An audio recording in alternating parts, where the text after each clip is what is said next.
right, welcome back, everybody, to another show of Flyweight Connections. Like always, I'm here with my buddy Joe. Joe? Hey, how's it going, ladies and gentlemen? So today we have on the episode is, once again, no stranger to the episode, Stump from RM Calls. Hey, how you doing, buddy? Doing great, guys. How y'all doing? Not too bad. So how's it been since the last time we talked, Stump? As far as your busy, yeah, busy, and then another little bit of busy. Yeah, you getting any sleep? Earlier today, I did. As a matter of fact, yeah. I thought I'd throw that punchline. I love that you did that. Yeah, so just so everybody knows, I'm really late to call it in on the podcast. Oh, no, the old man fell asleep on his couch. Yeah, we weren't to say nothing. Yeah. I gotta have my Geritol, boys. Yeah. Hey, it happens. It happens. And I had to go change my Depends before I called you. Hey. Good thing is, like, if you keep doing this, I have nothing to joke about, man. Hey, life is what it is. Trying to avoid it and pretend that it doesn't exist or it doesn't happen. Yeah, that doesn't do anybody any good. Yeah. So. Yeah. Go ahead, Joe.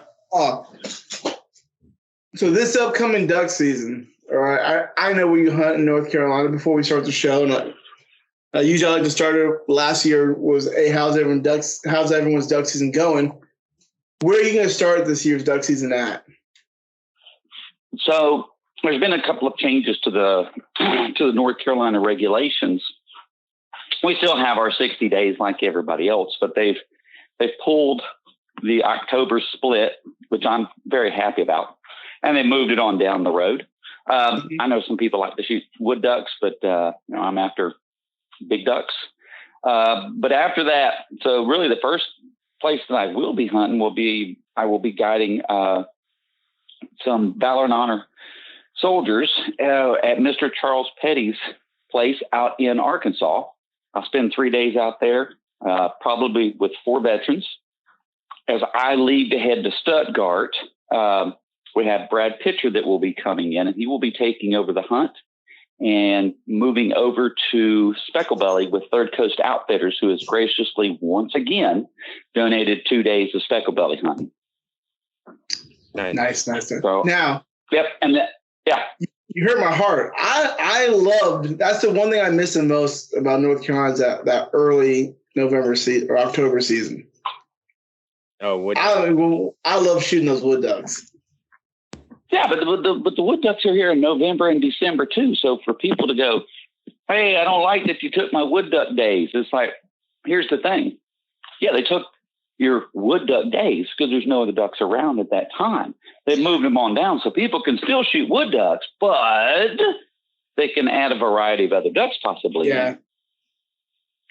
And duck season should not take place when it's 90 degrees and there are skeeters. Yes. Unless you live in Florida. Or Louisiana. Or Louisiana. Yeah, I'll tell you what. That teal season this year was hot. Teal season this year. Oh, yeah, because sometimes I go down there January. The temperature is still in the 60 degrees and everything out there for us to be hunting. So, yeah. Oh, yeah.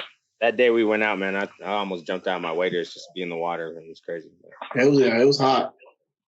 Yeah, it can get hot down there, that's for sure. Yeah. So you go ahead, Chris. So there is one thing. I think we should start a little bit early. This way we can kind of, because I know Stump, we can go on with 2 shows on this. There's one thing that I wanted to get into because I know, and we talked about this earlier. Even veteran waterfowlers are bad about this. As far as call maintenance, and we'll get into detail when, the before, after, during, or how often. We'll get into that. So when we're doing call maintenance, and I know you kind of talked about it before we started the show. What is the one thing that you see most common from waterfowlers on their call maintenance? The main thing is just not changing cork. That would be the number one thing. Is just change your cork. And how often right do you before want to do that? So really, it really all depends. It's no different than any other thing. The more you use it, the more often that you should do it. I mean, when I contest calling, practicing for those things, I change my cork out a lot. As far as the season, if I'm hunting in Arkansas for the week, I mean, I don't change my cork out the entire week. However, before I go on my next excursion, maybe out to Kansas or something like that, I'll definitely freshen up and put a new piece of cork in and everything. But if you're hunting 60 days every day, normally for me, I'll put a new piece of cork in every week. I get calls sent back here to be retuned that are 4, 5, 6 years old. Still got the same cork in them. Really? How's that Mylar hold? Yeah. Oh, yeah. So very rarely do you need to ever change a reed. Even if it gets a blister on it, if the reed, if your call still sounds right with that reed, there's no need to change it. I mean, goose callers will tell you, I got a little blister. I hope it lasts through that routine. Duck callers, you really never ever hear about that. Main Street guys, they'll get more blisters than anybody. But I know some guys that they'll get some blisters out on the very edges toward the dog ears. And you'll hear stories of, oh yeah, I've been like that for 3 years. Yeah, I mean, I've heard of even people getting like blisters on their goose calls, and they just flip them around and still use the good side. Couldn't tell you, but I would think that would be an obvious fix. Just flip it around 180 degrees. That way you don't have to worry about that anymore. Yeah. But yeah, quick fix. Yeah, quick fix. Yeah. And then but definitely changing of the cork. Now, this is probably leading to some of other deeper waters and deeper conversations we're going to have. I mean, you've had these conversations offline a lot. So when it comes to cork, right, there's all these call companies with all these tune kits and everything. Yeah. So when you go start changing your cork out, does different corks from different companies matter? Yes.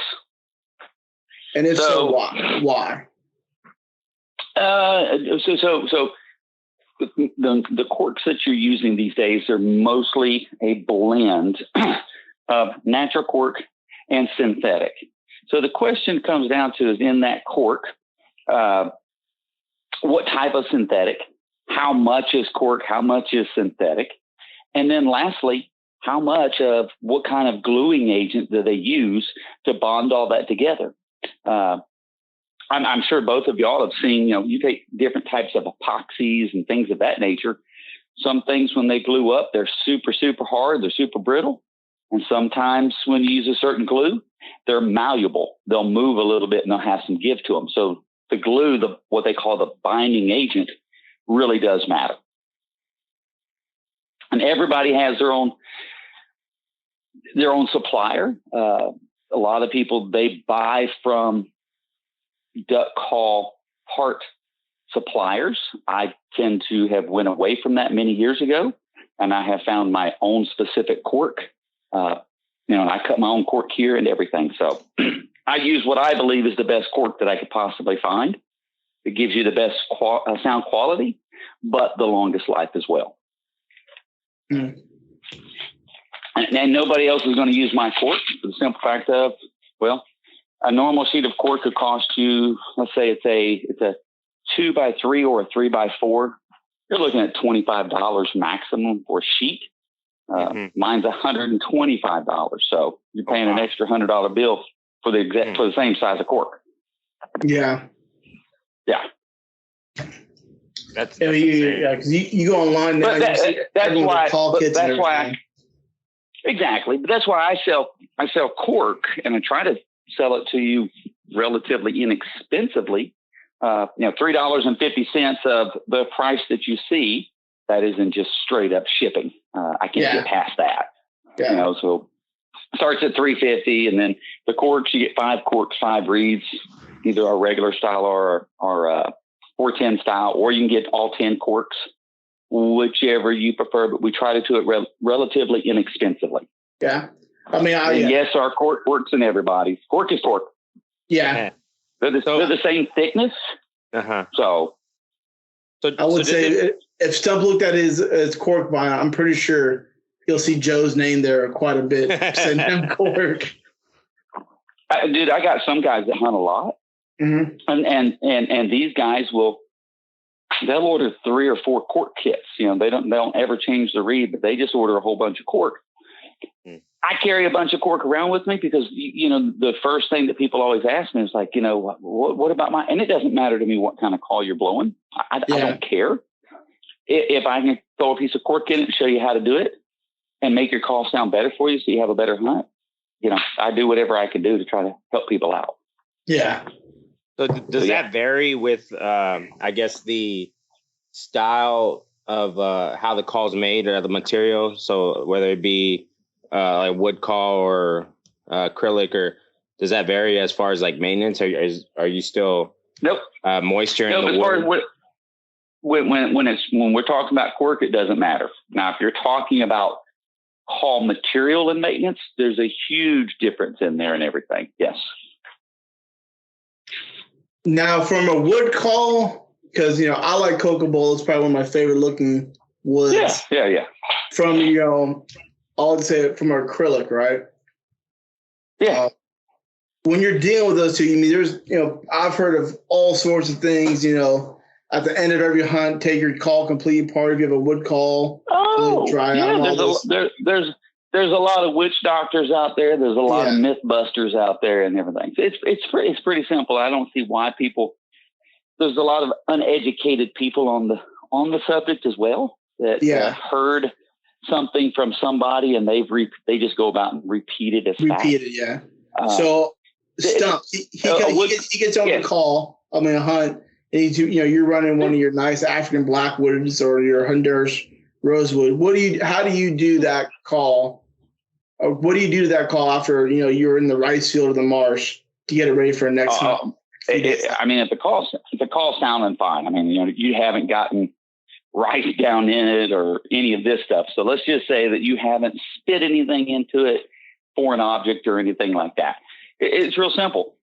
Take your lanyard inside with you and hang your lanyard up somewhere, but not over a heating vent. Don't put it over the vent where the heat's going to come on, or by a fireplace or a propane heater or anything like that, just so that it's in the room with ambient temperature, 70-ish degrees. The reason you want to hang it up is because now it's suspended in the air, and this will allow oxygen to flow through the call, the exhaust, and the barrel, and the outside of the call, so that it will dry out as fast as possible. I will tell you, if you're hunting 5 days with your wooden call, I will say 9 out of 10 times, if you pull your call apart, she's so swollen up, you might not be able to get her apart. And if you do, you probably ain't going to get her to go back together. It's the reason why I say just leave it hanging on your lanyard and just suspend it in the air somewhere. Hang it on a wall, on a hook or something. And some woods do more than others. Your hedge has a lot less oils in it, so it's going to swell and contract a lot more. Coca-Cola, it's going to do a lot less because of its oils. African Blackwood, beautiful woods are great, but it's all about the oils and the way the grain structure is inside of the wood. Now, when it comes to wood calls, what's your favorite one that you think has the most consistency with sound and for wood? Yeah, I personally, African Blackwood. African Blackwood. Bugs aren't in the trees for a reason, and you got elephants leaning up, scratching their butts on it, so it's pretty hard. Yeah. African Blackwood. If you take a 6-inch blank of it and you lay it in the water, it sinks. So it's a very dense wood, but it has a very, very good tonal quality. Plus, it has a lot of oils in it and everything. And the grain structure does not allow a lot of moisture to get into it. It's kind of like a desert ironwood makes a good call, because as the wood dries, it physically shrinks, it caves in, and it covers and closes the pores in the wood. So it almost makes it to where you can't get moisture in it. Yeah. But like I tell everybody, wood calls Mm-hmm. I can make you 2 wood calls. One's going to swell, one's not, even though both of them come from the same place that I buy my woods from. They both have set and done all the things. It's just no different than when you're nailing a 2x4. You can be nailing a 2x4 and it takes 3 to 4 good hits to get the nail to go through. Well, the next 2x4, it takes 1 hit and you about blew the nail through. Wood is wood. It's going to always be in a changing state. Now with acrylic, and like I said, me and you've talked about this a lot offline, and in personal conversations. You'll hear call company guys and other guys say that different color acrylics and different acrylics make this call sound different. What's your opinion on that? I would say from Spartech, I saw that. And I wouldn't say it was just color to color. I would say batch to batch. I no longer use Spartech, and the reason I no longer use Spartech is their quality control is not to the level that it needs to be or that I expect. When I order black acrylic, doesn't matter whether I order it in January, February, March, whatever, when it gets to my shop, it should all be the same exact black in color. The next thing is when you put it up on a lathe and you turn it, sometimes it would be brittle, chippy.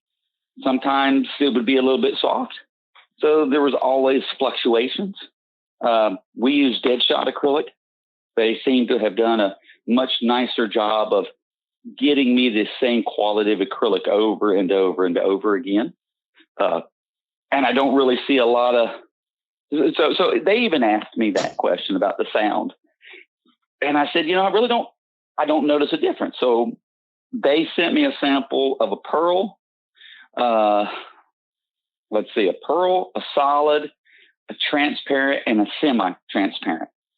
I turned all 4 of those, hand cut all 4 of those into Trinities. I did not notice a sound difference between the 4 of those colors. Each one of those inserts that I turned and hand cut, they're in somebody's hands using them in contest right now. So, like I said, I think with one acrylic company they basically had the market until Deadshot came in. Uh-huh. Joe, I would agree with you. There were times that you're like, well, this acrylic sounds better. This color sounds better than this one. Nice. So Joe just had some technical difficulties, but as far sorry about that.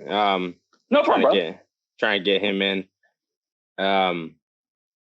That's what happens when you're not old and wise, like I am. I had to throw it back. He even gets on. It's crazy. It's all right.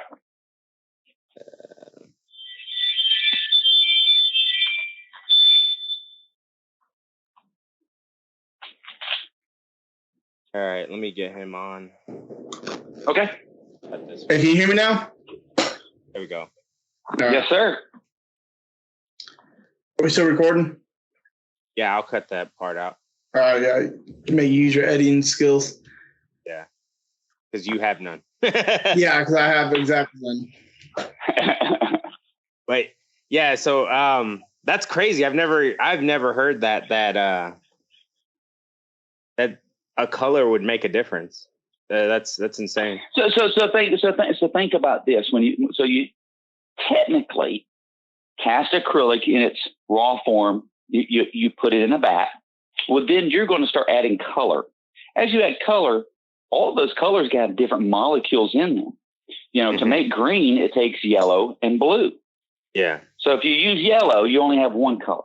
If you go to green, you got yellow, you got blue. If you got this color, it might take three different colors, and all these. Black is all of the primary colors combined. So as you're doing all of that, you're changing the chemical properties of the acrylic. And like I said, it wasn't a huge difference, but I think in the mainstream, a lot of people felt that, as I did as well, that ivory gave you the ting, more of a pingy sound to it, because it was a little brittle when you would try to turn it and things of that nature, where other colors seem to be a little bit softer in nature. That's insane. Which ivory is probably one of my favorite color calls of all time. Yeah, well, we will never sell ivory in our CNC line ever again. So, well, thank God I have good friends, and thank God I have a good wife. There you go. So, no, and don't forget when you're talking about calls. I know you mentioned wood, and I know you mentioned acrylic, but you've got Delrin. Delrin you treat just like you do acrylic. And then you turn around, you got micarta. No, I'm telling you right now, no matter what people say that micarta doesn't move, it doesn't swell or anything, it does. Yeah. And then you've got stabilized wood, which is, most of your burls, your spalted woods and all that have been, chemically penetrated, dyed and everything. So all of those add up. But I tell people I tell them to treat Delrin just like you would acrylic. And I tell them to treat micarta, stabilized wood, and natural wood all the same. You'll be safe if you do it that way. So speaking of micarta, and I'm talking about this. Yeah. The micarta we get now, is it the same micarta that we get like from the 60s and 70s? No. So Westinghouse was the inventor of micarta and went through this whole phase where, they were countertops in your house and all kinds of stuff. It had asbestos fibers in it.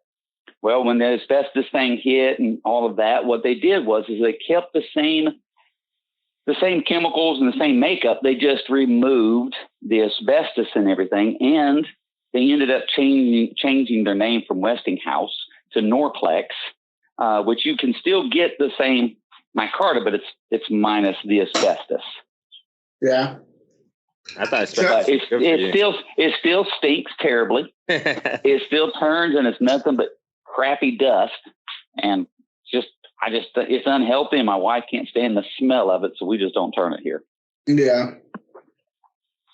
And I don't think that in the tone, I don't think that it gives you any superiority in durability, tone, or anything. I mean, when's the last time you heard somebody blowing in a meat calling contest with a micarta insert? Or a ministry contest for that fact. I mean, I think Brad Allen was the last. Brad Allen was the last one. Was the last one who used and I think, I heard a documentary of him he spent a lot of money on that Westinghouse micarta. I think he got turned by old Butch Richenbach before he passed. Mm-hmm. Yeah. I know Brad. Was an older micarta, and I turned. One time I did it, and that's why I can't turn my card anymore. I did it one time. I didn't tell my wife I was doing it. She found out that it was the asbestos based and had a cow, made me swear to never touch my card again. And I told her, hey, I can't be upset about that. No problem. But I will say that call sounded real.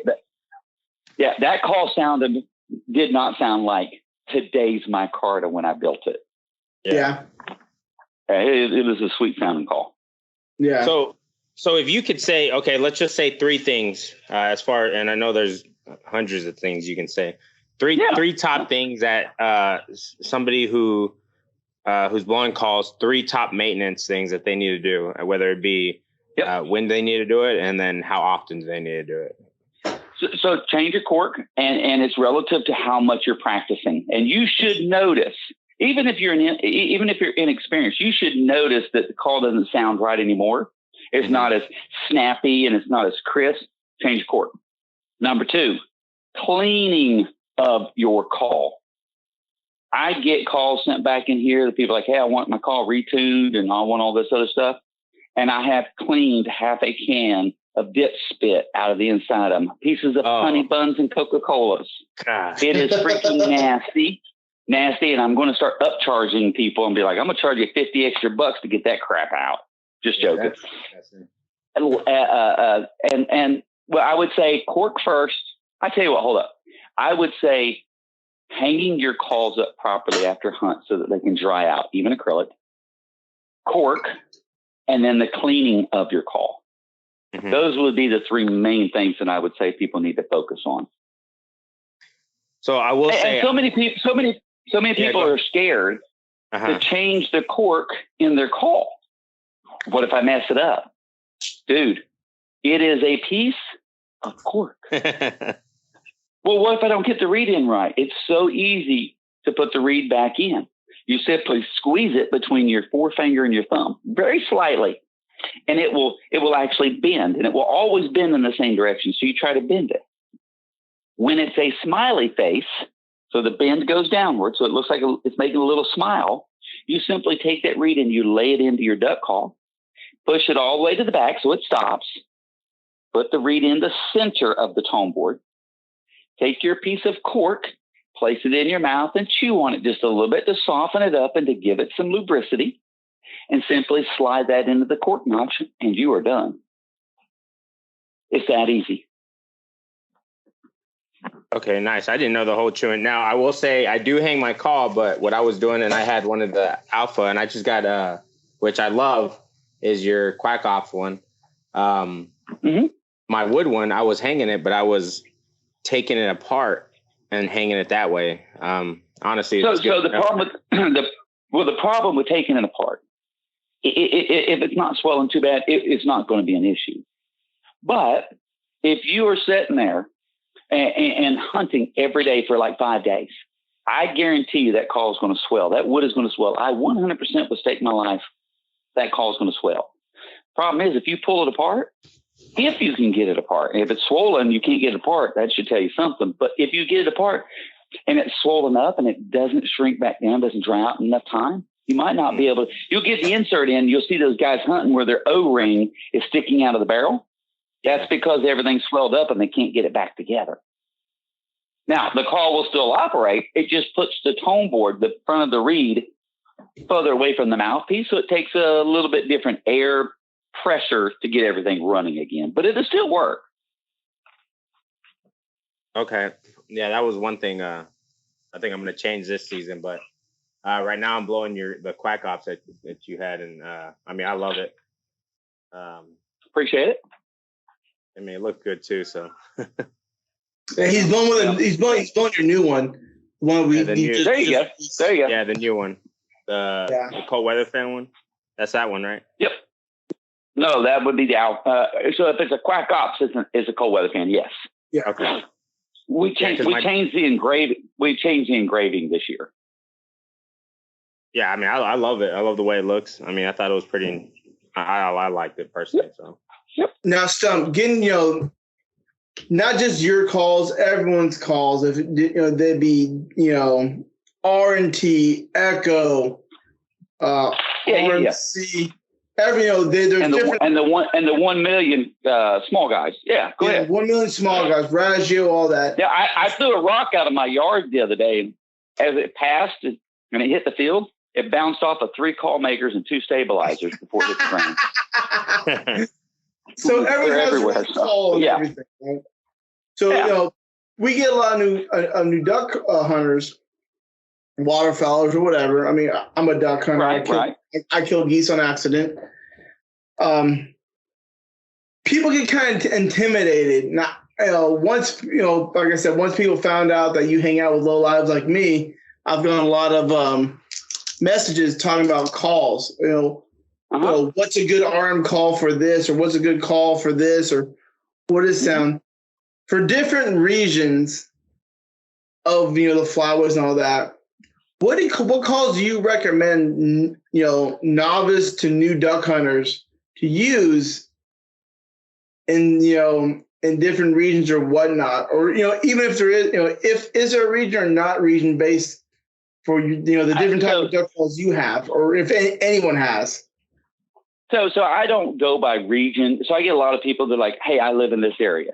So your ducks are not special, and they don't have a sign language or a certain code that my ducks don't have. So at the end of the day, a duck is a duck. Now, pressure and things of that nature, those do make differences. But at the end of the day, the vocabulary is still the same. I tell everybody, if it's my line, you cannot. I normally will recommend a cold weather fan. And it doesn't matter whether you're blowing it in a small little spot in the back or an open water. the call has the capability of being very quiet with very little air, but it also has the capability of being loud enough for any of the situations you're going to find yourself in.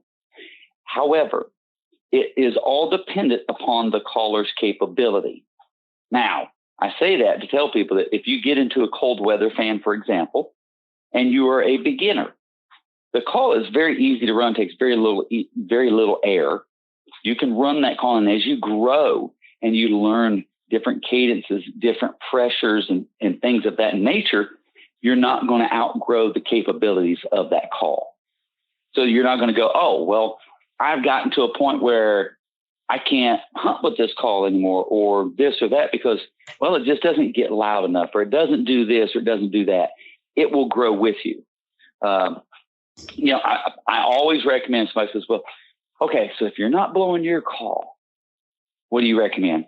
And I tell everybody straight up, if I was not hunting my call or blowing in contests with my call, I would 100% have a JJ Layers hanging on my lanyard. It's a good call. It's a good design. And Brett Crow, the owner, is a good gentleman. Outside of that, I like a Mondo. I think Mr. Jim is an amazing person. He's helped a lot of people out. It's a really, really, really good call. And I like the guy. Those are my two favorites that I like to recommend to people outside of my line. But why the Mondo? So a lot of people cut down style you like? Well, I like a cut down style. It gives a different variety and everything. But then I'll hear people go, well, I can't blow a Mondo, or I can't blow a cut down because it takes too much air. Well, it's not that call takes too much air. It's that reed takes too much air. So that reed's too long. Reed? Yeah. So you just need to shorten it. So pull the call apart, and you can take a file to the very end of it, an emery board that you use for your nails, and just start grinding on the very back of it. Couple swipes, put it in, blow it. It should keep getting lighter every time you get that, and easier to blow, till finally you're like, dude, I can blow this call now, and I can do these things on this Mondo, because I've shortened the reed. So it's not that you don't have enough air for the call. You don't have enough air for the reed. You shorten the reed. And if you get a call that you're overblowing, you're going to need to get a new reed. You'll stand them up so that they're the same, the front of the reed down on the table. And the new reed's going to be a lot longer than the old reed. And it's simple. Just cut the new reed a little bit longer than the old reed, stick it in, and it's going to be heavy. And then you should then have to take your nail file, and start shortening just a little bit to dial it down. It's better to cut it a little long and walk it down than it is to cut it short to begin with. But like I said, I like the JJ Layers. Brett's a good guy. Good call. All of those things. Mondo would be another one that I would recommend. Now, Stump, you're probably going to hate me for this. And I say this because me and you are pretty good buddies. I like to think so. We're about to find out, apparently. Yeah, I know. You already know. Hang up on you right now. You already know where this is going. So that being said, the OTP. That was, almost like I think the mixture of the perfect mixture of a J-frame and a cut down, almost like a Louisiana style cut down, getting high with a good bottom rasp. What do you think about that one that you made?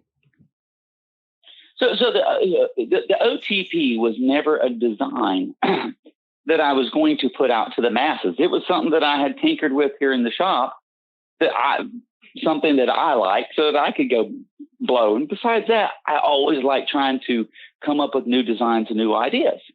Yeah. Do I like the call? Love the call. I got a buddy right down the road right here that here on the lakes where we're at, everywhere we go, all he blows is his OTP, and he sounds phenomenal on his OTP. He kills good amount of ducks. I like it because, if I want to bark on it, it's not as loud as a Mondo or anything like that because it's a 10 mil reed, but I can still bark on it, but I could still do a lot of the bottom end things on it. Yeah. When I sent that call out, tuned heavy. And the majority of people, I have had quite a few come back to my shop. And what I do is I simply shorten the reed a little bit, but, once again, with that nail file, shorten it down to where I would be able to overblow the call. And normally where I'm able to overblow the call is a good pressure for your normal guy out there that has one. And I'll send it back out to them and they're happy with it. Yeah. But I think, so we always talk about, one of the subjects that you've said, and that a lot of things I hear is people are always like, what call should I get? What call should I get? First of all, there's no magic flute. If you think that there is if anybody out there, if you think that there is a magic flute, you need to take a really, really, really cold shower and wake your butt up because it ain't out there. Every call out there has different air pressures and all these other things. But what I try to tell people, there's two of the number one things, especially with beginner guys and contest caller guys too. Now I'll say, hey, why do you like that call? Well, it just fits me. And after the contest, I'm like, hey, can I blow your call? Sure. And I'll blow their call. And it is either tuned like freaking Megalodon heavy or just butt baby light. Yeah. And so you buy a call. Most people, hey, Echo Timber. I think they're $29.95 down at Walmart. And it's right in front of your face. And they put the whole, hey, it's a double reed. It's easy to blow, whatever. When you get home, you pull out, you blow it. Most people, it's either too heavy or too light. And if people would learn to tune their calls, they could dial most of the calls that they think are bad.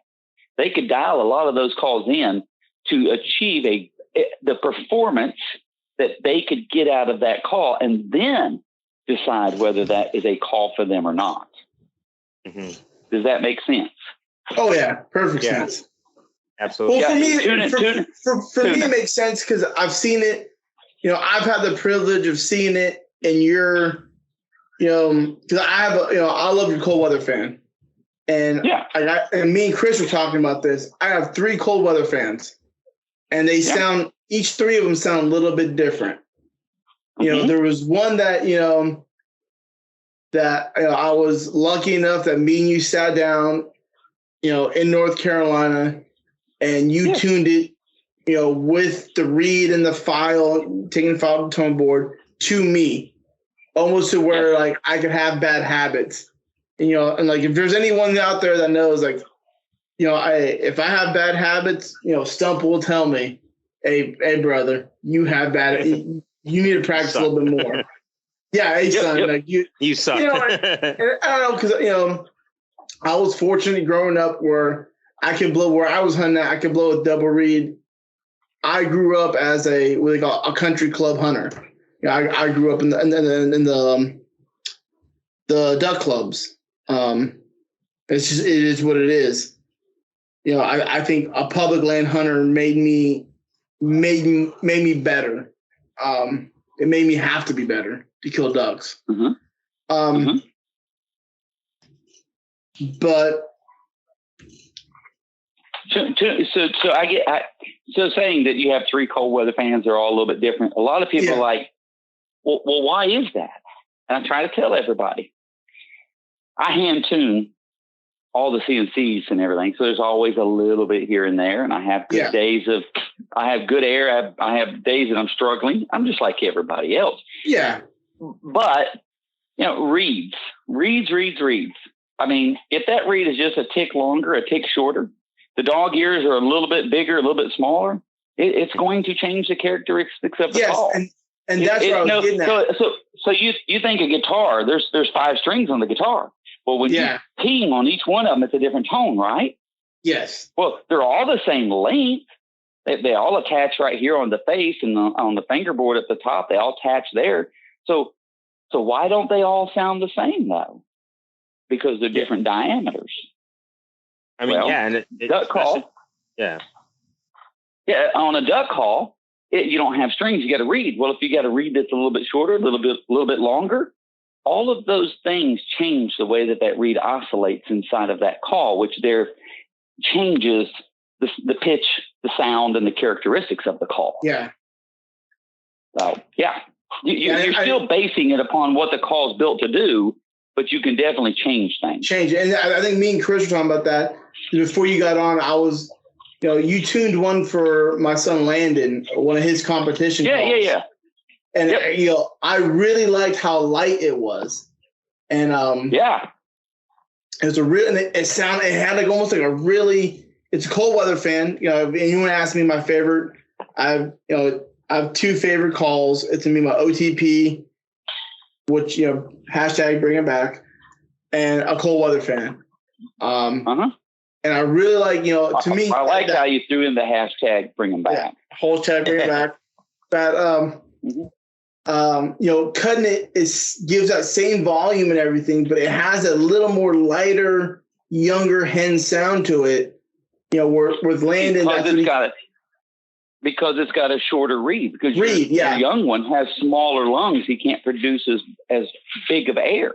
Yeah. And being me, where, hanging out with you, I've started to learn how to control my air. Sometimes I grunt a little bit because I'm still breaking bad habits. But, that one my wife got me, that cold weather fan that she got me for our anniversary. Thank you, Megan. Yep. It's good to have good friends as well. It's an ivory color. Once again, good to have good friends. I wanted that one to be a little lighter, especially early in the season, a little lighter. And me, I pair all my calls. So I'll run 2 goose calls, and I've always, what suited me was consistency in the waterfowl world. Using the same decoys, same choke, same shotgun, same shells, same duck calls. So for duck calls, I'll always use, an RMC, and I kind of pair them where, starting the beginning, if you look at my beginning lanyard, the beginning of the season, it's an FTM with a kind of that lighter tuned cold weather fan. And then I'm always going to use, for speckle bellies, because here in Louisiana I get a lot of specks, it's going to be a Riceland. It's going to be a half gut and a 3/4 gut. And then, a whistle is a whistle. I use a Coon Creek whistle in that ivory color because for some reason I really like the ivory color. Later in the season, I'm going to go transition to probably an alpha tuned a little heavy and a 410 tuned a little heavy because I like that 410. I think you can almost get a cut down bark on it. And sometimes if I'm hunting different public lands, I'll throw that OTP, got a little cut down type of. I like that a heavy OTP because I really like that bark it does. When it becomes when you're hunting different later seasons, there's different lines of your calls and there's different lines of every calls. Where does that fit in at? I think that's where a lot of people get kind of confused and almost intimidated when you look at a Echo and you see the Echo ODB and you look at the Echo Timber and then the Echo Open Water. Then you look at R&T. R&T has great calls. The Mondo, the Daisy Cutter, the Daisy Slayer. Then you look at the FTM, an OTP, a cold weather fan, a pothole. Where do those fit in and why do they fit in? So start at the bottom. Your smaller bore calls, OTPs and things, or potholes and things of that nature. Those are mostly designed for very small little holes. The pothole got its name because I've got some places that we hunt that it echoes terrible back in there, and they're very, very, very small. So I needed a little bit more nasally sound so that I didn't have that crack on the call as bad, so it wouldn't echo nearly as bad. And that's how I came out with the pothole. I didn't try to go out and design what some people call a timber call, trying to be quiet. I specifically tried to just tone it down so that it would do this in these specific areas. Then you go up into range in the next, you go up to, let's say a cold weather fan, an alpha, and an FTM. So the cold weather fan, again, that's my number one selling call. It's what we have all of our championships on. And it, to me, covers the gambit from soft to loud, all the trick notes that you could want to do and manipulations and everything. Based upon the cold weather fan, I had guys that are like, man, it just doesn't have enough volume for me. I need another level of volume. So that's where I took, and it is the cold weather fan alpha. And that's where we changed the tone channel. We changed the exhaust, but we still use the same tone board so that you get the characteristics of a cold weather fan from the soft to the top, but the call gets a lot louder. So it gives you that extra level if you are out and you want to do those things, or if you're one of those guys that go, well, I blow hard. Well, okay, congratulations. So that basically what you're telling me is you don't know how to do anything but one thing. Okay, well, that's where that comes in. Then I would have people say, no matter which call of yours I use, I don't get enough of that buzz, that rattle, that So that's where I sit down and develop the FTM.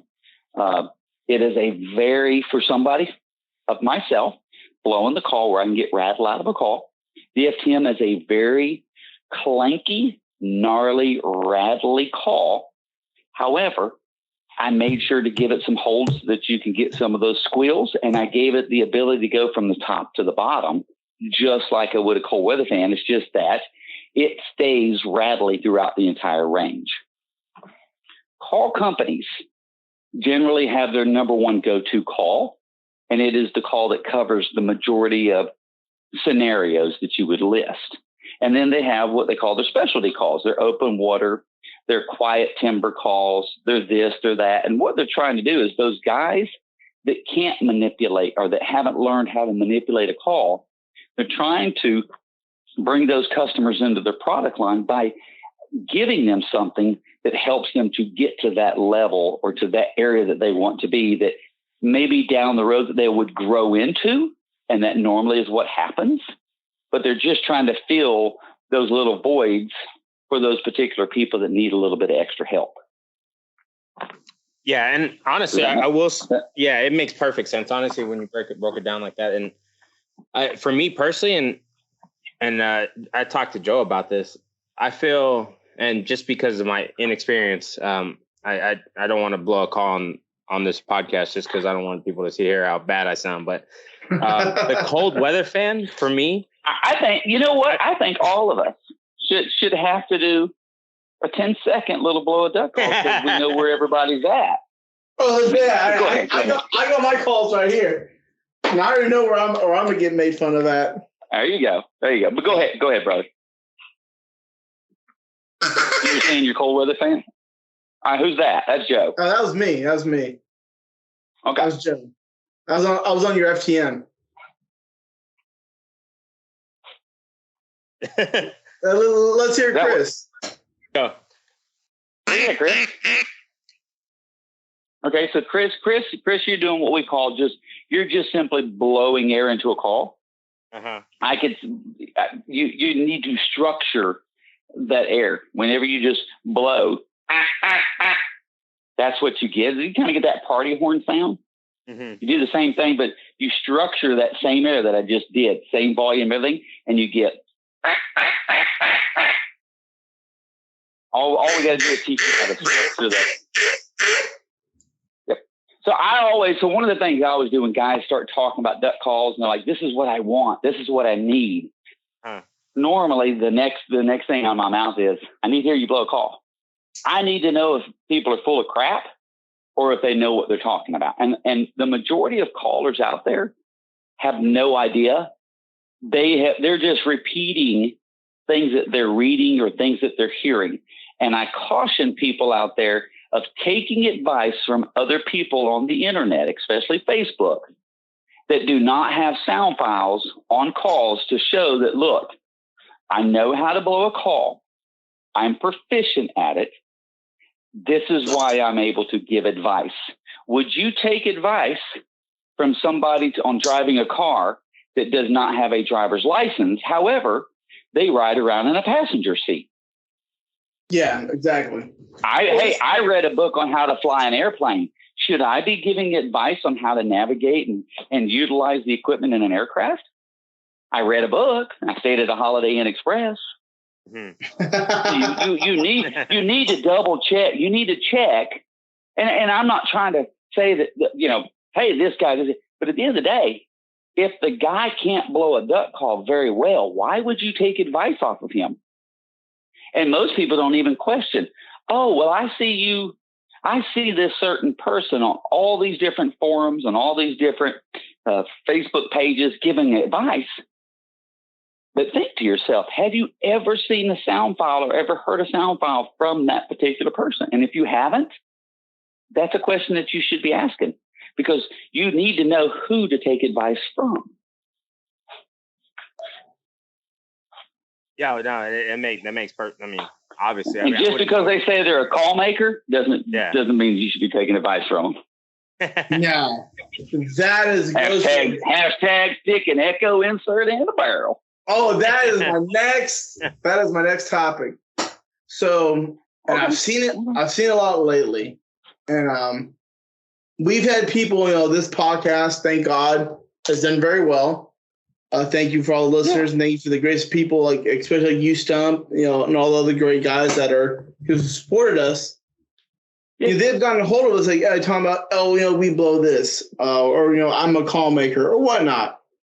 And my co-host, I'm bad about this, and Stump, me and you are good buddies, and I'm unapologetic about this. I will not talk or bring up anything in the industry, because I think this industry, I love the waterfowl industry. I was born into it. I have deep roots, back 4 generations in this industry. I think a lot of people bastardize this industry and take advantage of people. And unapologetically, I'm about to piss some people off. I think this is what it is. And, and honestly, for viewers and listeners, it is what it is. You like me, you don't. Yeah, I still don't like him, but we're good. Yeah, but it is what it is. Business-wise, he's okay. Yeah, business-wise. You have a lot of people in this industry that are doing things and saying things that just straight out aren't true. And it goes along with a lot with call maker. A decoy maker, a decoy carver, you carve your own decoy. No decoy maker or carver carves a decoy for another brand. No waiter brand, no shotgun brand, no shotgun shell brand makes their own shotgun and sell to somebody else. Now, this being said, duck calls. There's duck call makers that will sell something to someone else or do something for someone else and put it in their own name. Now, I'm not saying that I disagree with the people that are doing it, that are the originals that are making inserts and having other people use their inserts. Because at the end of the day, you've seen it, Stump. People will re-engineer your insert to steal it for their own anyways. So why not make money off of it? At the end of the day, if you're going to be in this industry, it's to make money and put food on the table for your family. If they're going to do it anyways, might as well give it to them so they can do it and you make some profit off of it. But for the viewers, and you see this on Facebook, Call Nuts, Duck Call Exchange, Duck Call Lounge, Duck Call. Hey, I'm not on Facebook, but let me go ahead and mention the Call Lounge. If you don't know what it is, they should go check out the Call Lounge. There's some good people over there, but go ahead. They are good people. I mean, I'm friends with all the people who started it. But, just like the freedom of speech, they let people talk about and stuff about, anything they want. You see a lot of these call makers that are making, that are turning barrels or whatnot, but sticking other people's inserts in their calls, then calling themselves duck call makers. How much of that do you think that's hurt the duck call industry or misdrew customers? So I will say, before I will say anything, I will say this. There are always going to be, no matter what the industry is, in this world. You have good people, you have bad people. That's just the way that it is. You have heaven and you have hell. I hope that everybody's right with God and they're going to the right place. How bad has it hurt the industry? I don't know if it's hurt the industry. I will say that it is. I will use the word as confused, because I do talk to a lot of people, and they just there's so much misinformation out there, and people writing up things to try to make themselves or their calls look to be something that they're not, because, let's market.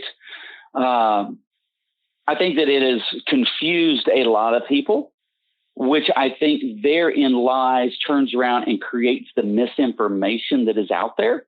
Some people, the majority of the people, just don't know no better.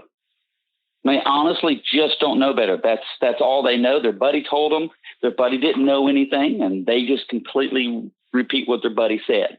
But as far as the, putting other people's inserts, you're more than likely referring to the most popular one would be an Echo Poly. There are some other SRT or STR. I forget what it's 100% called, but I think Wood Barter sells them. They got into having some poly inserts that you can put into a barrel and things. And look, I don't have a problem with somebody going out and making a barrel and putting an Echo insert in it and selling it, as long as they say, hey, I turned this barrel, here's what it's made out of, yada, yada, yada, yada. I have placed an Echo insert in it. Yeah.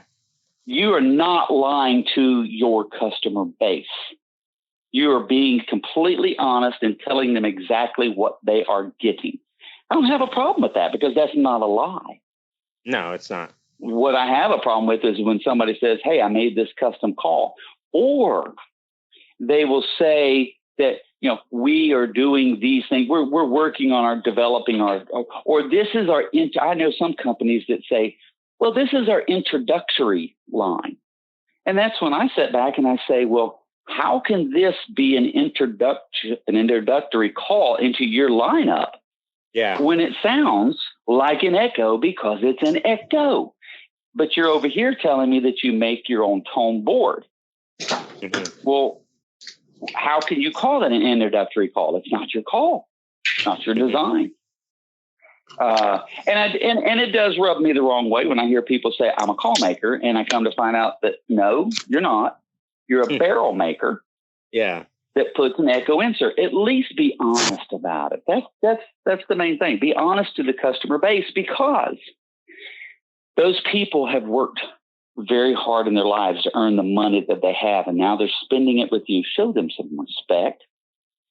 Yeah, and I think the biggest part too is educated about it, because I think what it is and I've been blessed to be a little bit more inside the community. I mean, a lot of that has to do with Joe. Thank you, meeting him at Fort Polk. I don't know what he whispered, but and that has to do with you, Stump, Stump, and it has to do with everybody we've been having on the show. I have been blessed with that. What is that noise, Joe? Is that you? Probably me. Oh, can you hear now? But, yeah, I will say, I think what it is, it's the lack of education, because and I've ran into it. You get a lot of guys. I've had personal friends that are new to waterfowl, and I mean, they make other calls such as friction turkey calls or stuff like that. And they get and they're, and I have nothing against them. Hey, you want to you go ahead and make what you got, money, whatever, and I again, I don't have a problem with it. Just it's no different than a knife maker. You don't call yourself a custom knife maker if you're buying your metal and all you're doing is grinding everything up. I mean, that's a knife. You're a knife maker, okay, but you bought the metal. You didn't go out and hand forge the metal. There's different levels of knife makers. There's different level of call makers. Just be honest with people. Yeah, and I think that's where it gets to the lack of knowledge. So it's kind of like for me, I grew up big game hunting. Okay, so if I'm in this deer stand, there's a thing called hunter's etiquette, and that's where whatever you're hunting, you're not going to set up 10 feet away from me. And I've had that issue happen. And I've told him, hey man, what's the problem? Why are you setting your tree stand literally, you know what I mean, next to me, making, you know, and a lot of it, and every one of them that it's ever happened to me, they've all been, I'm sorry, I didn't know. I'm new to hunting. I wanted to come out. I did it last season. Okay, fine. And I would have made the same mistakes waterfowling if it wasn't for the people I knew. I'm me getting educated. So now I understand what that etiquette is. A lot of people, at least I don't know of any book out there. Maybe me and Joe should make a book. There's no waterfowl etiquette book. There's no deer hunting etiquette book. There's no turkey etiquette book. So, but it's just, I think that's something that's given to you from, whether you'd be somebody in your family, friends, your upbringing. Your upbringing. And I think that's what it is. It comes down to that lack of knowledge. And it's, I don't think people don't know that. No. Well, no. So to some degree, so I do hold people accountable for their lack of knowledge. And here's the reason why. The information is available out there. You just do not take the time to go educate yourself upon it. Now, does it take a bit of time to do that? Yeah, because you do have so much misinformation out there. For example, I was down with Valor and Honor over the weekend at a waterfowl festival. I had another call maker come over and was talking to me. Super nice gentleman and everything. We were talking about wood, and the subject of Coca-Cola come up. And he looks at me because, can you still even get Coca-Cola? So this right here is a perfect example of misinformation. Yeah. Certain call companies came out and said, hey, we're not going to do Coca-Cola anymore because, well, you can't get it. It's endangered. Well, that misinformation went throughout the industry, not only to the call makers, but also to collectors and people that are just, buying duck calls and everything that, oh my God, you can't get calls made out of Coca-Cola anymore. It's endangered. It's illegal to import. None of that is true. And I looked at him as a call maker and I was a little disappointed. I'm like, it's listed on the cities, which is basically simply to watch it to make sure that this particular wood is not over harvested and becomes endangered. But there's no issues with buying Coca-Cola right now at all. There's no special laws, no special price, no this or that. It's Coca-Cola grows like an oak tree here down south grows all over the place. Coca-Cola grows all over the place wild in Central America, Mexico, South America regions. They just want to make sure that the industry doesn't come in and just completely wipe it out, which is a good thing, because we want to make sure that we keep these things.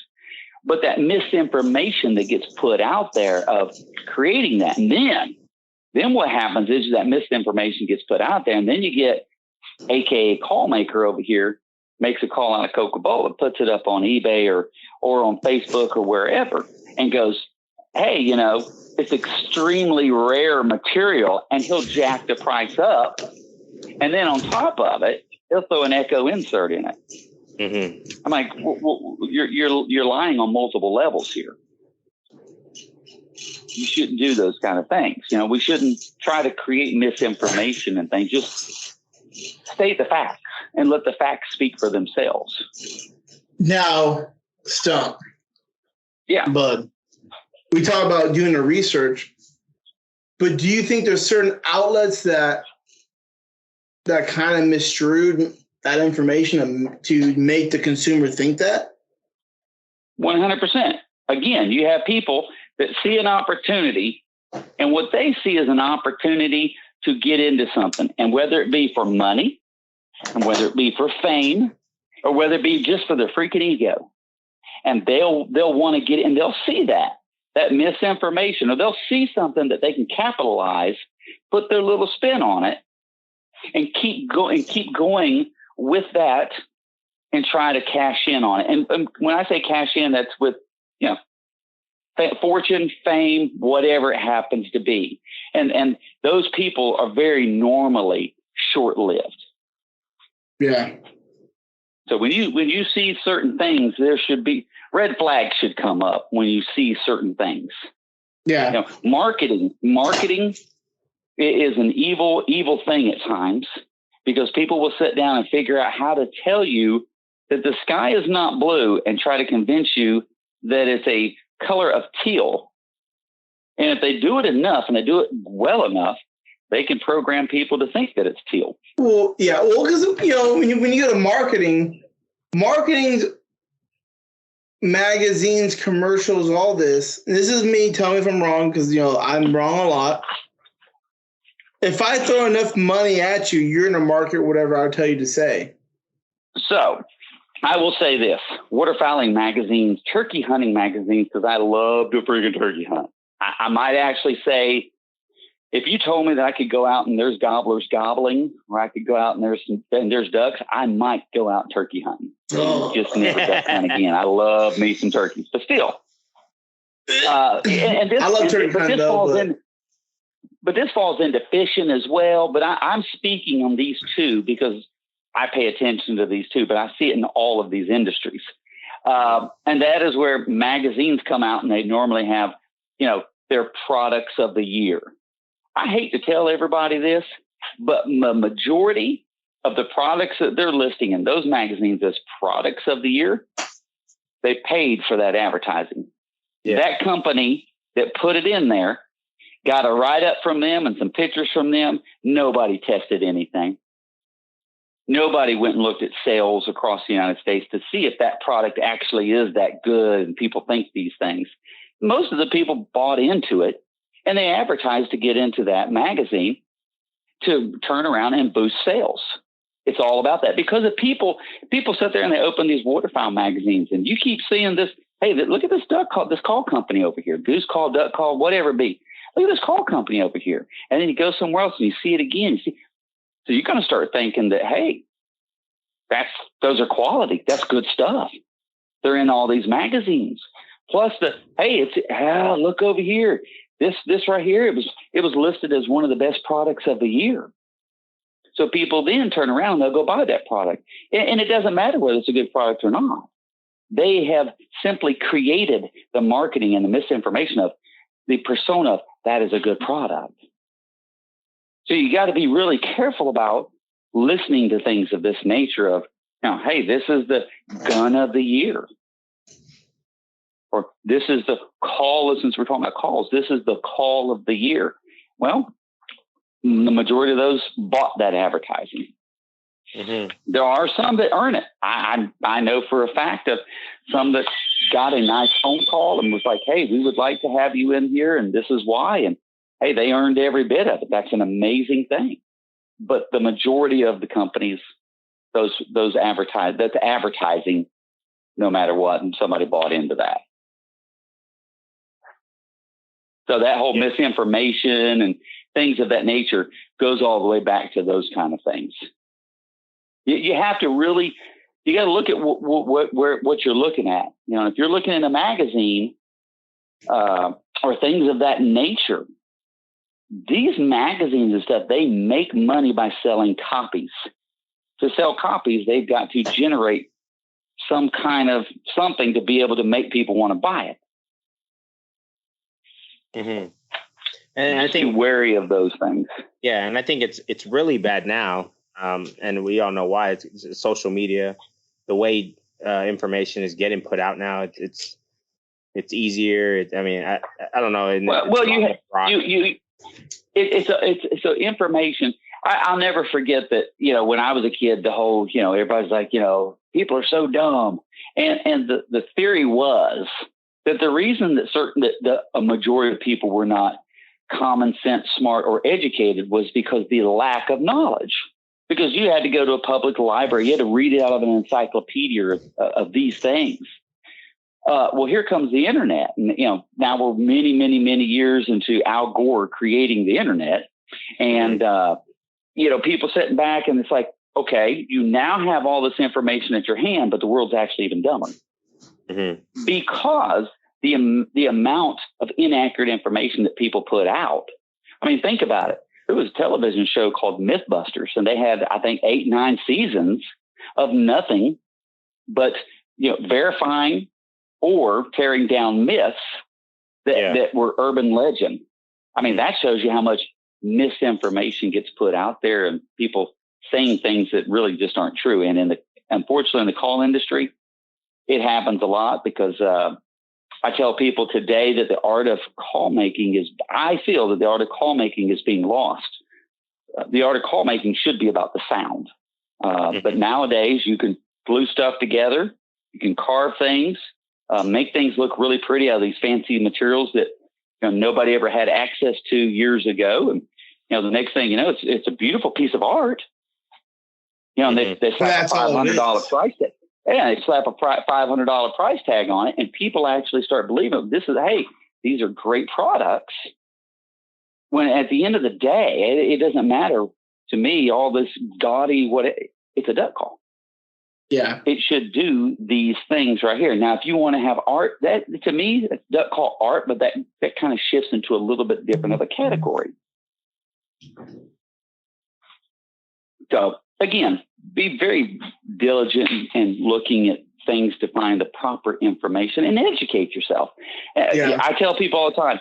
So for example, Joe, the thing I try to tell everybody and anybody listen here, if you go get an RM and you buy a secondhand call, you simply have that call shipped directly to the shop. So that guy wants $100 for a duck call and he's going to ship it to you.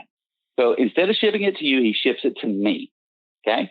I get the duck call. I'm going to clean it. I'm going to buff it. I'm going to reread it, recork it, all of these things. And I'm going to verify that nobody messed with it on the tone board or anything and altered it or anything like that. I'm going to take that call. I'm going to put it in a box and I'm going to ship it to you. And it's going to cost you $5 to have that done. So you are out. If you buy a secondhand call with us, you're out $5, but you get to send it to us, get it to you as clean, as best tuned and the whole 9 yards as you can possibly get so that it wasn't messed up. Now, how often do you see people alter your calls? Normally, I've had a couple of calls come through the shop that people have thought that they were smarter than me and have messed with the tone boards, and it was severe enough that there was just no getting them back. Yeah. I found multiple things, but the number one thing is somebody cut the cork, or the reed. The reed. Yeah. And I put a spare reed in the package. I've had people take that spare reed and just dagger it and simply put it in the call. I'm like, guys, that reed is 1/8 of an inch too long.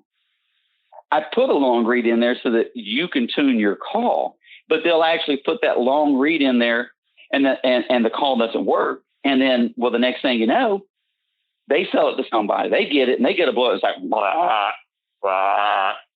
Man, it's super, super deep and the reed's too long. Yeah. Well, then they turn around and they sell it. And then they turn around and they sell it. And they turn around and they sell it. Because nobody in the process went to go, tune the reed. Reed's too long. Yeah. Yeah. Yep.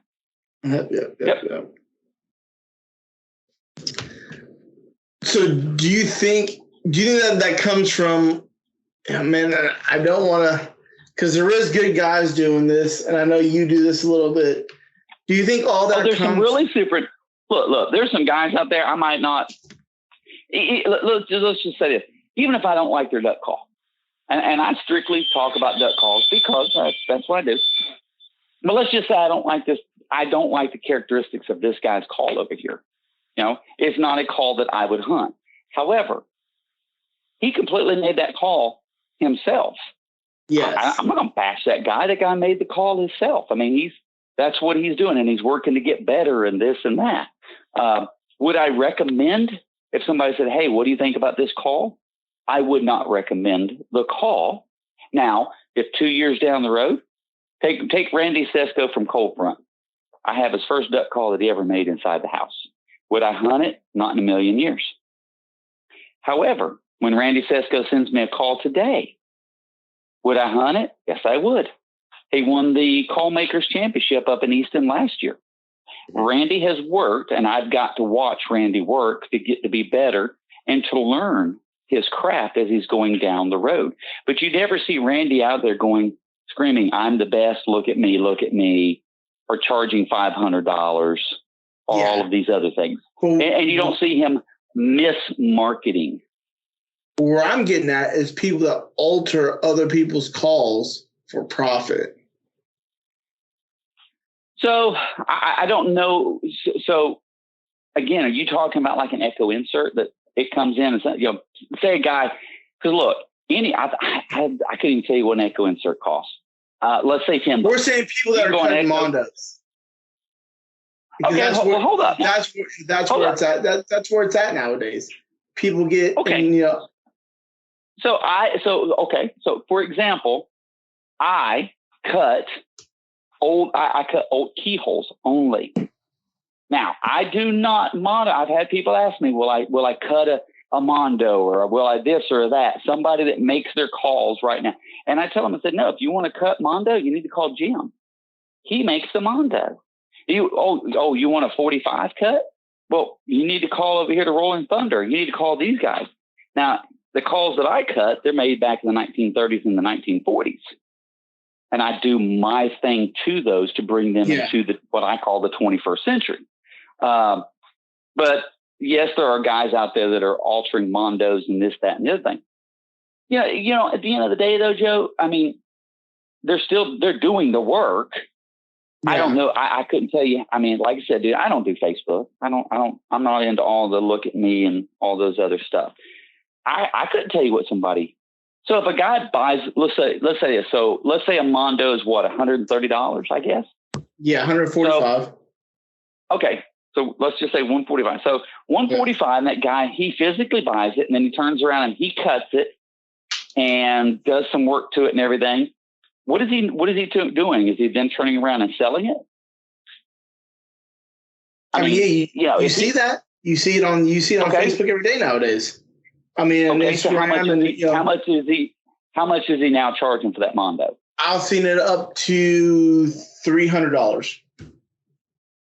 Okay, so I think that's really, I understand. I think that's very excessive because, I mean, when you buy a Mondo, it's pretty much, I mean, I don't know what he's doing to justify $150.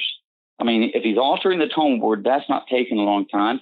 Altering the mouthpiece, I mean, you're putting it on the lathe, you're doing something, you're wet sanding. I mean, I could say, $50 to $100, depending on what you're doing. So if you bought it for $150 and everything, then you're going to sell it for $200 to $250 after the modifications. I don't have necessarily a problem with that because that gentleman is physically doing things to it. Yeah. I will not do a Mondo for the simple fact of Mr. Jim. That's his call. I do not alter or modify any other call maker's calls in my shop. So if you bring me, it doesn't matter. You come to my shop and you're like, hey, this is, check out my call. It doesn't sound good. Can you do something to it? My answer is, outside of put you a fresh piece of cork in it and possibly cut you a new reed because you've messed up that one. No, I won't touch the tone board. I won't touch the exhaust. It's not my call. I will not do that. And that's out of respect to the industry.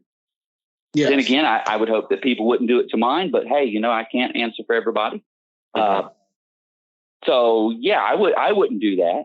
I know that the new thing nowadays, like you said, there's a lot of people cutting olds and this and that. I think cutting an old is totally different than modifying. Well, I think cutting an old's more historical because that's what duck hunters did back in the 50s, 60s. They cut the old to tune, everyone cut. Let's be honest. If anybody's ever blown an original old, we all know that they do not sound good. But we're talking about duck calls from 1930s, and they're molded. I believe there's 12 different molds. Yeah. Yes, it's a Bakelite, it's a hard rubber, all kinds of craziness and everything. They didn't even. I mean, you can't. I don't want to say you can't. But I would never have hunted, an old in its original state and everything. That's all those guys had back then. Yeah, so to be able to take something from the 1930s, which I'm cutting myself one here in the shop, and to be able to take it out and physically hunt it and it really be a good call and everything, I think that's awesome to be able to take that history and bring it back to the 21st century and put it back on a lanyard and be able to be out there hunting it. I think that those stories are amazing because I'm paying respect to the past. And I get to hear some people like, yeah, but people shouldn't be modifying them. I'm like, well, then nobody would be hunting with an old. Yeah. I mean, you would lose that history because, well, you're not going to hunt with what it sounds like. Yeah. Well, I mean, I think this all like Jim Ronquest did a very good interview with a radio station / podcast. I don't remember it was like a 2018. It was in Simmons. Okay. It was a 2018 Simmons, Louisiana cut down competition. Right. And he did, it was a 13-minute interview. You guys can find it on YouTube for listeners. And he did a real good job of talking about the history of the history of, coming from, South Illinois, river bottoms, the DeQuincy cut, all the way down to an LA cut, down to, and he really had a good, discussion about it. It wasn't necessarily disrespectful, but everyone had their own twang and tweak to it. And it was really it was taking a duck call and making it regionally based upon your region. Almost what the short reed goose call industry did with the different regions. The way he brought it really wasn't disrespectful. It was more of not trying to profit off of someone else's work, but highlighting their work and making it regional based. And the way we blow duck calls down here in Louisiana differs from what they did with the DeQuincy cut and the Illinois river bottoms to what they were doing in the Cache River and what they were doing different in Bayou Meadows. So I don't think that was necessarily per se disrespectful. Right. I think that there's a lot of heritage in cutting an old. Exactly. Well, I tell people this, Joe. I'll cut your keyhole. But here's what I tell people: number one, yes, it's my cut. However, with the 12 different molds, and then how often did they clean them when they were sitting there molding? Some things can get messed up. Yeah. I take what is originally there from that call, and I simply update it. So some of them have more hold in them, and they're squeakier. Some of them have none, and they're just really good raspy barkers and everything. I'll put my cut on it, but at the end of the day, you are getting that original old sound of that particular insert brought to today's time. That way I pay respect to old, to the heritage, to the lineage and things of that nature. Because I want everybody to always understand, at the end of the day, it's an old. And I love sitting around telling everybody, I'm like, oh yeah, this car here? Like, dude, what is that? Oh my God, listen to that sound. I'm like, that's an old. What? Oh yeah, dude, this car was molded in 1930. It's almost 100 years old. Oh wow. And here I am killing ducks with it. That's freaking awesome, man. That's a great story. And you can educate people on that kind of stuff. Yeah. Yeah. Yeah. But as far as like I said, the other stuff, I don't know. I don't modify anybody's current maker's calls, nor would I. And it's out of respect to the call makers. Yeah. Yeah. Yeah. I definitely respect that. And I just brought it up, man, because you see it nowadays. I'm not saying, I disagree or agree, disagree. Everyone has to make a buck on their own, man. At the end of the day, I think everyone looks in the mirror and you either feel good about yourself and you shave your beard and brush your teeth or you don't. But exactly. I hope you brush your teeth. Yeah. So there are times when I will, and there. So a lot of the stories that get put out about call makers, like I've heard stories about Brett Crow from Layers, and I just chuckle because I'm like, that's, you may perceive him to be that way, but that's not how Brett is. Or I've heard stories of, about Lawrence Mock, Larry is what we call him. Trevor Shanahan, Seth, Bobby Hine, John Walls, and you hear all these people, and I'm like, so I heard from somebody. Yeah, well, that's gossip, and you shouldn't be saying that kind of stuff. Yeah, that's not true. That's not how that person truly is, and everything. So I try. I'm an honest person. I don't want to lie to people or anything of that nature. But at the same time, I'm not that guy that wants to sit there and go look at me and all that kind of stuff. You know what I mean? That's just I'm a team guy. I'm ex-military. I'm a team guy, man. Yeah. I'd rather stand there with a group of my brothers and accomplish something and remember that for life with all of my friends than to accomplish a task by myself going, okay. You don't have anybody to celebrate with. Yeah. Now, big difference there. Getting towards the end of this episode, and I'm a big gear guy. So we're getting toward the end of the episode. So, before we get to the very, very end and everything, I just want to make sure that I say, let's go, Brandon. But go ahead. Let's go, Brandon. Let's go, Brandon. He's just an awesome guy. I'll tell you that. Let's go, Brandon. Let's go, Brandon. Yep. So I'm going to put that in the show. Let's go, Brandon. Yeah. You got it. What gear coming up this year is getting Stump ready for the season? Like, has there been any new gear that's come out where Stump's like, man, I can't wait to get my hands on to kill some ducks this season? So I'm not a gimmicky guy or anything. I buy gear that freaking works. Yeah. 6 foot tall. I weigh 180 pounds. So I'm not a big guy. I don't have a lot of fat on me. He's being generous. He's probably a lot more around 150 pounds, right? No. I go to the gym every day, baby.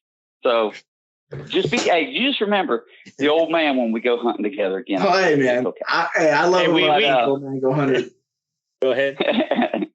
So, there's so many years I spent so long in just clothing and stuff piled on me, just trying to stay warm out there and everything.